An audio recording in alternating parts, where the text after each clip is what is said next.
হচ্ছে যে আপনারা পুরো ভিডিও দেখবেন, ভিডিওটা স্কিপ করে দেখবেন না। ভিডিও স্কিপ করে দেখলে আপনারা কিছুই বুঝতে পারবেন না, ভিডিওতে হয়তো গুরুত্বপূর্ণ কথাগুলো কাটা পড়ে যাবে। তো বন্ধুরা, শুরু করা যাক। আজকের আলোচ্য বিষয় হচ্ছে মুরগির বাচ্চা ফোটার পর, মুরগির বাচ্চা 3-4 দিন কিংবা 4-5 দিন কিংবা 10-15 দিন পর মুরগি বাচ্চাগুলো কেন মারা যায়। আপনার যখন মুরগির বাচ্চা ফুটবে, 21 দিন পর ডিম ফেটে বাচ্চা বের হবে, যখন মুরগি বাচ্চাগুলোকে ফুটাবে, তখন এখানে প্রথম কয়েকটি কারণ কাজ করে মুরগির বাচ্চা না বাঁচার। প্রথম কারণ হচ্ছে মুরগির যদি ব্রুডিং ব্যবস্থাপনা ভালো না হয়। মুরগির বাচ্চা ফোটার পর সবচেয়ে প্রথম যে কাজ সেটা হচ্ছে ব্রুডিং ব্যবস্থাপনা। আপনি যদি ইনকিউবেটর দিয়ে মুরগির বাচ্চা ফুটান তাহলে মুরগির ব্রুডিং ব্যবস্থাপনা ভালো হতে হবে।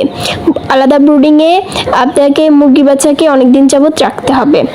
আর যদি আপনি আমাদের মতো প্রাকৃতিকভাবে মুরগি পালন করেন, মুরগির বাচ্চাগুলোকে মুরগির সাথে 3-4টা মুরগির ডিম বসিয়ে 1টা অথবা 2টা মুরগির নিচে বাচ্চাগুলোকে একসাথে করেন, তখন যদি মুরগি থেকে ভালো তাপ না পায় মুরগির বাচ্চা, তখনও কিন্তু মুরগির বাচ্চার মারা যাওয়ার সম্ভাবনাটা থাকে।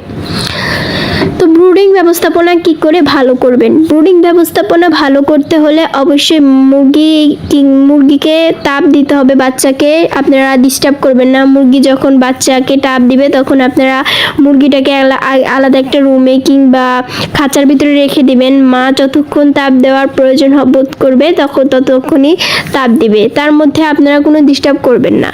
আর যদি ব্রুডিং করেন তাহলে ব্রুডিংয়ের তাপমাত্রা ঠিক রেখে মুরগিগুলোকে অনেকদিন যাবত ব্রুডিং করবেন, তাহলে আপনার মুরগির বাচ্চা মারা যাবে না। প্রধান কারণ হচ্ছে ব্রুডিং ব্যবস্থা ভালো না হলে মুরগির বাচ্চা মারা যায়। দ্বিতীয় যে কারণে মুরগির বাচ্চা মারা যায়, মুরগির বাচ্চা ফোটার পর, সেই কারণটি হলো মুরগি যদি ব্রুডিংয়ে নাভি ইনফেকশন হয়। অনেক সময় দেখা যায় মুরগির নাভি না শুকাতেই আপনারা মুরগির বাচ্চাকে খাবার দিয়ে দেন। অনেকে হয়তো এই বিষয়টি জানেন না যে মুরগিকে 32 কিংবা 24 ঘন্টা পর খাবার দিতে হয়। মুরগিকে যদি আপনি সঠিক পরিমাণে তাপ না দিয়ে তার মধ্যেই যদি আজ ফুটলো, ধরেন আজকে বিকালে খাবার দিয়ে দিলেন, তখন কিন্তু মুরগির নাভি ইনফেকশন হওয়ার যেই একটা আশঙ্কা থাকে, সেই আশঙ্কাটা অনেক বেড়ে যায়, যার ফলে মুরগি কিন্তু এই নাভি ইনফেকশনে মারা যায়। যখন মুরগি ফুটে, মুরগি বাচ্চা থেকে বের হয়, তখন মুরগি পেটে একটা ডিমের কুসুম থাকে। সেই ডিমের কুসুম খেয়ে মুরগি কিন্তু 1 থেকে 2 দিন না খেয়ে বেঁচে থাকতে পারে। তখনই যদি আপনি খাবারটা দিয়ে দেন, মুরগি যখন খাবারগুলো খাবে কিংবা তখন আপনি ভাত দিয়ে দিলেন, তারপরে এটা সেটা দিয়ে দিলেন, তখন যদি খায় তখন কিন্তু মুরগির নাভি ইনফেকশন হবে। তাই ব্রুডিংটা খুব সুন্দরভাবে করতে হবে। মুরগিকে 32 কিংবা 24 ঘন্টা পর মুরগির বাচ্চাকে খাবার দিতে হবে, তার আগে খাবার দেওয়া যাবে না, তাহলে কিন্তু নাভি ইনফেকশনটা হতে পারে, যার ফলে মুরগির বাচ্চা কিন্তু মারা যেতে পারে। তো এই 2টি বিষয় খুব ভালো করে লক্ষ্য রাখবেন। তারপরে যে প্রধান বিষয় হচ্ছে সেটা হচ্ছে মুরগির খাবার ব্যবস্থাপনা না ভালো হলে।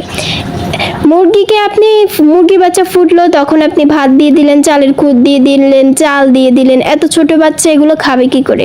মুরগির বাচ্চা আলাদা একটা খাবার আছে, যেটা হয়তো অনেকে খাবারটার নাম জানেন, ফিট। এটা বাজারে কিনতে পাওয়া যায়। 1 নাম্বারটা খাওয়াবেন। এই মুরগির বাচ্চাগুলোকে যদি আপনি এই যে স্ক্রিনে দেখতে পাচ্ছেন যেভাবে একটা পাত্রের ভিতরে খাবারগুলো দিচ্ছে, এইভাবে যদি দেন 1 মাস কিংবা 1.5 মাস পর্যন্ত, আপনার মুরগির বাচ্চাগুলো একদম 100% পুষ্ট থাকবে, ভালো থাকবে, সুস্থ থাকবে। মুরগির বাচ্চার শরীরে রোগ প্রতিরোধক ক্ষমতা বৃদ্ধি হবে। মুরগিকে চাল কিংবা খুদ খাওয়ালে শুধু মুরগির বাচ্চার শরীরে খাবারের চাহিদাই শুধু মিঠাই, যে শরীরে যে রোগ প্রতিরোধক ক্ষমতা বৃদ্ধি সেগুলো কিন্তু করে না, সেই কাজগুলো কিন্তু করে না মুরগির শরীরে। তাই অবশ্যই মুরগিকে উন্নত জাতের ফিড খাওয়াবেন। বাজারে নারিশ খাদ্য যেটাকে বলে, সেটা আপনারা খাওয়ানোর চেষ্টা করবেন।